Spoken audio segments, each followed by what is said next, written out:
Is it possible to go from sackcloth dresses to ridiculous wealth? I'm going to share the amazing financial turnaround of a woman born into extreme poverty who would later go on to live in extreme wealth. She was born into extreme poverty in rural Mississippi in the 1950s. As a young girl, she faced abuse, instability, and hardship that left her family struggling to make ends meet. Her family was so poor that she sometimes wore dresses made from potato sacks or burlap sacks. Now, I can't imagine what that must have felt like. There were periods where the family was without indoor plumbing or consistent electricity. She remembers that her grandmother would wash their clothes in a big pot outside because they lacked modern facilities. Now, even in poverty, she showed promising signs of talent. At age 3, she could read and recite Bible verses in church, earning the nickname the preacher. Her grandmother taught her to read early, which became a lifeline for her. She was shuttled between homes as a child and bounced around from family member to family member. There was no steady home environment or family structure for her as she grew up.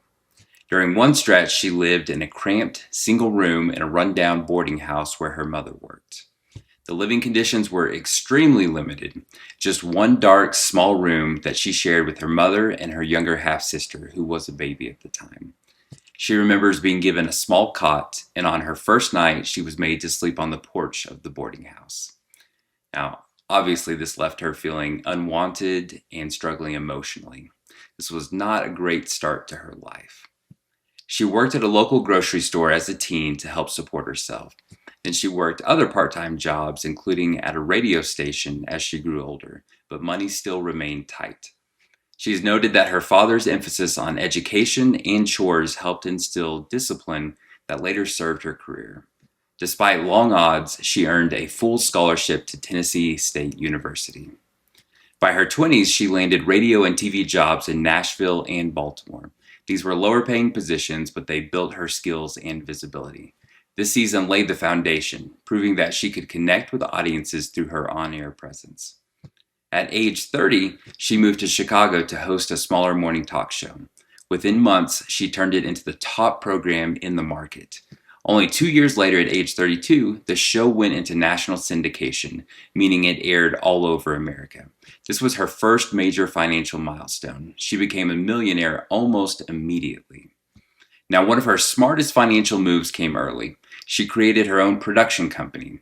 Instead of accepting the traditional high salary from distributors, she negotiated ownership of her own show. This allowed her to earn not just hosting fees, but a share of syndication profits, merchandising, and even international distribution. By her early 30s, this structure began generating tens of millions of dollars per year. It was a decision that multiplied her wealth many times over compared to peers who only collected salaries. Now, by her 40s, her net worth reached hundreds of millions of dollars. And then at age 49, she became the first African American female billionaire. Now, the key drivers in her rapid wealth accumulation included producing hit films through her production company, launching her own magazine. Yes, the girl who grew up with almost nothing now had her own magazine. And she also invested in a growing fitness company.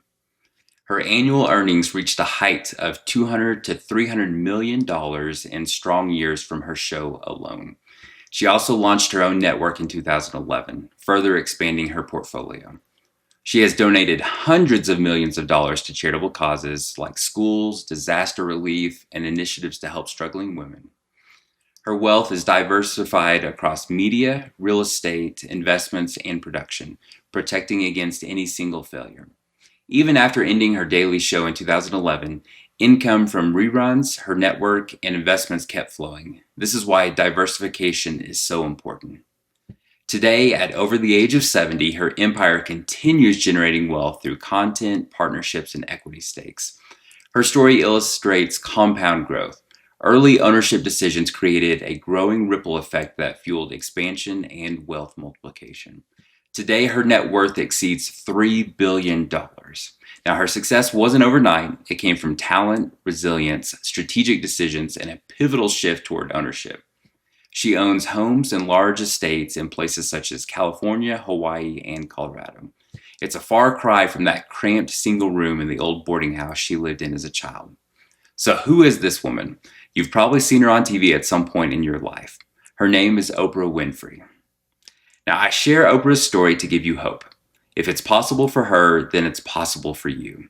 Some of you have nothing right now, just like Oprah's early years. But keep believing and working hard. There's no reason your future cannot be just like hers. With God, all things are possible.